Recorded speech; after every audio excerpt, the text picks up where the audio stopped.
Hi, this is Annie Fox for Family Confidential, Secrets of Successful Parenting. My guest today is Susan Berland. Susan is a parenting coach who is fiercely committed to guiding parents of gay youth back to a loving, accepting relationship when they are struggling to accept their child as gay, lesbian, bisexual, or transgender. Hi, Susan. Welcome to Family Confidential. Hi, Annie. Thanks for having me. It's my pleasure.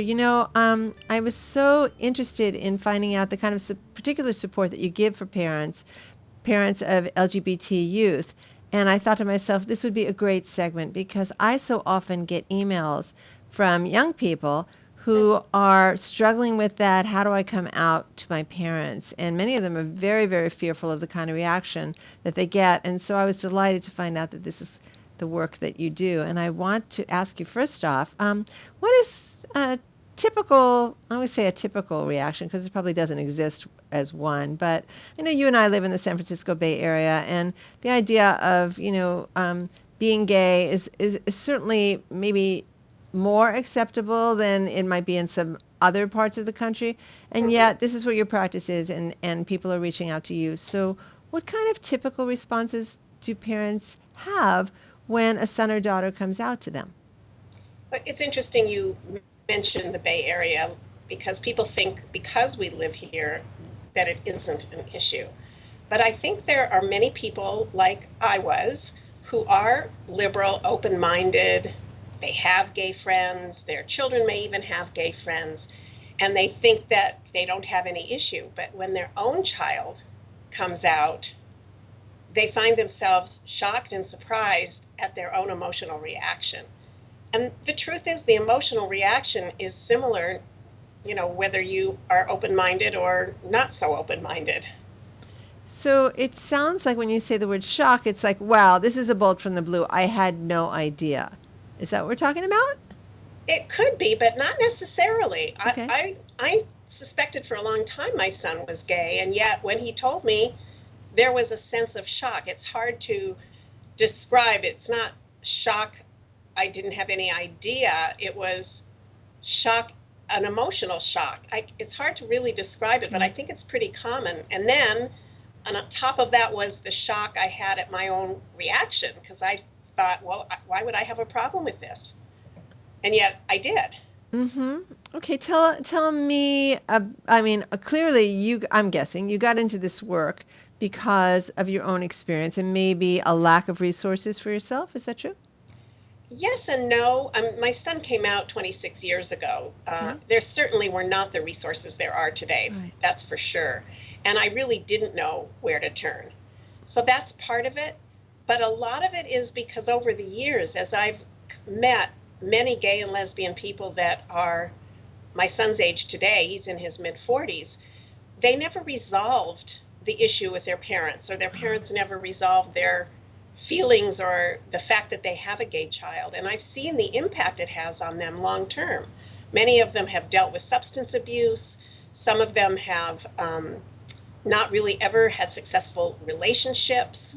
They tend to be underemployed. That's not true for everyone whose parents rejected them in one form or another, but it was true for too many. And I felt that if I could reach the parents at the time the child comes out and help them navigate those feelings and learn how important their response is to their child's well-being, that I could really make a difference. Okay, so religious and conservative folks aside for the moment, and let's talk about, liberal, open-minded. Yes, I have gay friends. My kid has friends, et cetera, et cetera. And there's this shock. What is a typical parent coming to you with? What is their request in terms of help? What do they want from you? I think a lot of what they want is to know that however they're feeling is really okay. Mm-hmm. I think that's a lot of it. It's permission, and first, permission to have those feelings, and then the ability to actually examine what they are without judgment, because we tend to judge ourselves. So being able to do that with someone who's not going to judge their feelings and their emotions can be very helpful. So they come with that, and they come with that shock of, how come I'm feeling this way? I love Mm-hmm. my kid. I have lots of gay friends. Why is this bothering me so much? Interesting. And so you work with them and help them maybe uncover some residual attitudes they may have, or what? Fill in the I blank. don't, for these parents, I don't think it's residual attitudes. It's Okay. for many of us, as our children grow up, we have a vision of what their life's going to be like. Mine was he would grow up, he would get married, he'd have a professional career, and he'd have children, and I'd Mm-hmm. be a grandmother. That Mm-hmm. was a part of my vision, was included me. Mm-hmm. So when he told me he was gay in 1989, I was like, well, now what? How do I envision his life? And Uh-huh. then there were concerns about gay bashing. There were concerns about his life being more difficult because he's gay. Would he find love? Would Mm-hmm. he, be able to find someone and settle down? What would happen with jobs if he was out? All Mm-hmm. kinds of those kinds of worries are pretty common. Mm-hmm. So I hear what you're saying, and it isn't necessarily residual attitudes. It's this idea of my picture, my vision of what my child's future would be, and I think that's really interesting what you say about your own role in it. Now, 1989 was a long time ago in terms of where we are socially in our attitudes, and even politically as well as legally in our attitudes. And so I'm wondering, that being the framework of, say, here in California, where marriage equality is the law, and and there are plenty of parents, gay parents, who have children, and Mm-hmm. those children have grandparents. Uh-huh. Uh-huh. um, so does it make your job, do you think, easier now if we're just taking a look at a more complete vision of possibilities for a child, rather than, oh my goodness, you won't find love, you won't, Right. all that stuff? Yeah, that certainly, things are a lot different Mm-hmm. today. And it's easier to resolve those issues for that parent who's the ones we're talking about in California. The parent who was in Alabama or Oklahoma, in states like that, or that have been raised themselves very religiously and raised their children very religiously, that doesn't seem to make a difference No. because it's And not what they want for their it's child. it's not what they want. So is it possible to mend the um, the shock break, the shock waves that happen with this announcement, so that there is still a cohesive relationship, or if a parent says to a young adult child, "I reject this part of you," um, can they work around it? I don't think they can work around, I reject this part of you. That's a lot of the pain I've heard in Yeah. people. I can talk about everything but that part of my life. Well, Mm, that's who they are. It's not just a part of their life. It's right. it's an essential part of who they are. Right. But I think what we can do is we can give parents that feel that way permission. They don't have to give up their religious beliefs, but we can also show those parents that that form of rejection can have this impact. There's been studies done that show that kids, LGBT kids that have had high levels of rejection from their families, have much higher rates of attempted suicide, illegal drug use, HIV infection. But even moderate levels of rejection increase all of those risks. Hmm. So I think once parents can realize that, they don't have to accept per se their child being gay, but they can learn, or they don't have to like it, or they don't have to change their religious beliefs, but they can learn that the love they have for their children can overcome that obstacle when they really care about their child's well-being. Yeah, that's a lovely way of putting it, and I think it might make it easier for some parents to hear it that way. Right. Yeah. Let's talk about the T in LGBT. Transgender kids. We're hearing more and more about gender nonconformity at Right. earlier ages, and again, here in the Bay Area, I, I was just invited recently to speak to a parent group at a preschool about gender gender nonconformity and making the school more inclusive in that way in terms of attitude. So, from your experience, is there a difference in parents when they come to you finding out that their child is lesbian or gay versus their child saying, "I'm transgender"? I don't think there's a big difference, except that the issues, I use that term loosely, the issues that parents of transgender and gender nonconforming children deal with are multiplied because of that. So they have the same fears that a parent of a gay or lesbian or bisexual child will have. But then on top of it, I think they have increased fears for their child's safety, because in this day and age, there's more violence against transgender people than there are against gay and lesbian people. So they have that issue. And then they worry about their health. They worry about them taking hormones. They worry about surgeries. Mm-hmm. And then the other part is, if you can imagine, you grew up thinking that you had a daughter, Mm-hmm. and she comes home one day and says, I've been living this lie and it's killing me. And if I don't do something about it, I don't know if I can go on. I'm not really a girl, I'm a boy. Mm-hmm. And it's like, we talked about expectations from the perspective of, thinking your child will grow up and get married, but you have expectations based on a gender. Yeah. And now you have to change the name and pronouns. And, I heard a mom speak not too long ago. She has a transgendered son. And she said when she's with him and he goes into the men's room, she worries until he comes out. It's the way moms are, I guess, Yeah. but Yeah. it's not something I would think about, as the Right. mother of a gay child. So it complicates things. And there's a lot of issues. It's not so bad in California. We have laws about the schools and bathrooms and sport teams, but that's not true across the country. It's not true in most states. Yeah. No, I was also thinking of another aspect of this is when your child announces, I'm not really a girl, I'm a boy, and I don't want to live this way. And if they transition and have the surgery, how does the parent then make that information known to the rest of the extended family?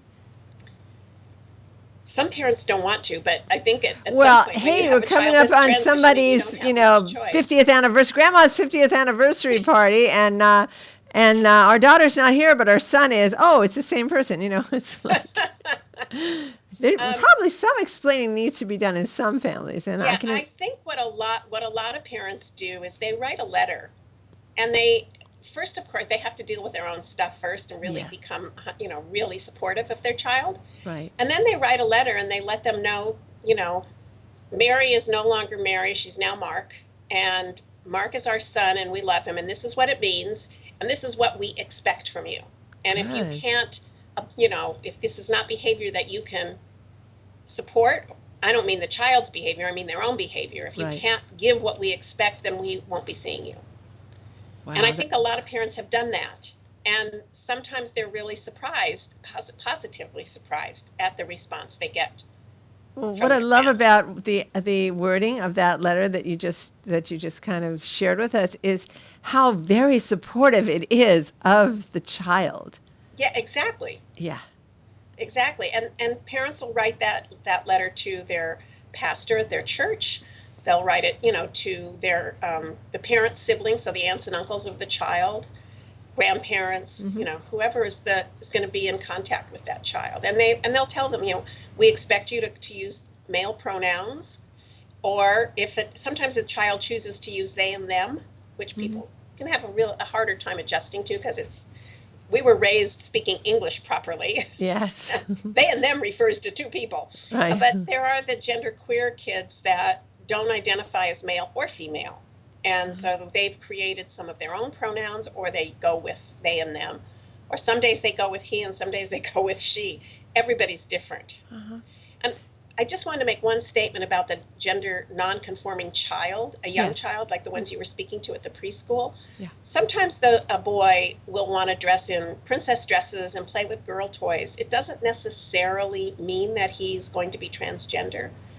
But when the child says, as soon as they can talk, I'm not a boy, I'm a girl, that's usually indicative of Mm-hmm. being transgender. And if that were the case, what recommendation would you have for the parents of that young child? Some parents will go and have that child evaluated by a gender specialist, and there's some great support. I've never heard of that term, gender specialist. I'm so delighted to hear there is such a resource. Oh, there's some great, and especially here in the Bay Area, and I know down in Los Angeles, the UCLA has an entire gender clinic for these kids. There's Great. endocrinologists who specialize in this, so they're the ones that will be prescribing hormone blockers, so the child doesn't have to go through puberty of the wrong gender. Mm-hmm. But so the other thing that the parents want to do is make sure they have the support of their at school and camp and wherever else the child may be, sports teams, soccer, t-ball, whatever. Mm-hmm. So this kind of easily slips into my usual realm of discussion and work, which has to do with socially aggressive kids, targeted kids, and how do we make schools more accepting and inclusive places for all students all the time. And, we start off in the home and helping parents who need that kind of support build that that oasis of support within the family. Right. And then it's an education process, isn't it, for the people outside of the family, including the school, classmates, and friends. Right. And there are organizations that do trainings in the schools for that specific reason, for that tell issue. us, do you know some? Well, there's a great organization in the East Bay called Gender Spectrum, and I'm pretty sure they work countrywide, but they do a lot of work in the schools here in the Bay Area. They have a conference every year that's a conference for parents and for professionals. So they have a professional symposium day, and then they have 2 days of workshops for parents. They have a teen camp. They have a youth camp. Wonderful. They all stay overnight at St. Mary's College, and it's a great event. And parents come, and there's a place for them to talk and learn. There's a place for them to get support and find out they're not alone. So it's just one organization that I can highly recommend. It's great. Here it is, 2015, and we started off saying, yes, things are a lot better than they were, for example, in 1989 when your Right. son came out to you. I'm hoping in the not-too-distant future, this will be like, ho-hum, yes, of course, and that we're all so much more accepting than we are right now. We could all wish that. And Susan, Yes. you are doing such wonderful work. I'm really proud to know you. Thank you. So we only have a couple of minutes left, and I'd love for you to give our listeners and viewers an opportunity to learn more about the work you do and where they can find you. Well, my website is Susan Hope Berland. So my name with my full name, Hope is actually my middle name. So SusanHopeBerland.com. Great. And there they can find all the information about the kind of services that you offer. Right. Wonderful. They can schedule a complimentary appointment to talk about what's going on with them right there at that website. Wonderful. Thanks again, Susan, for your time and for the good work that you're doing. Really appreciate it. Thank you so much, Annie. This is Annie Fox for Family Confidential. To learn more about my parent coaching services, visit anniefox.com. And check out my book, Teaching Kids to Be Good People, Progressive Parenting for the 21st Century. And my latest book for 8 to 12-year-old girls, the Girls Q&A book on friendship, 50 Ways to Fix a Friendship Without the Drama. And if you like this podcast, we ask that you review it on iTunes. It may be a little thing to you, but it means an awful lot to us. Family Confidential podcast is produced by Electric Eggplant, creators of books and apps for parents, kids, tweens, and teens. And tune in next time when my guest will be Ginny Goodmanson. Ginny is the editor and founder of techwithkids.com. She's also the Kid Tech columnist for USA Today. Ginny and I will be talking about apps for kids. Until next time, happy parenting.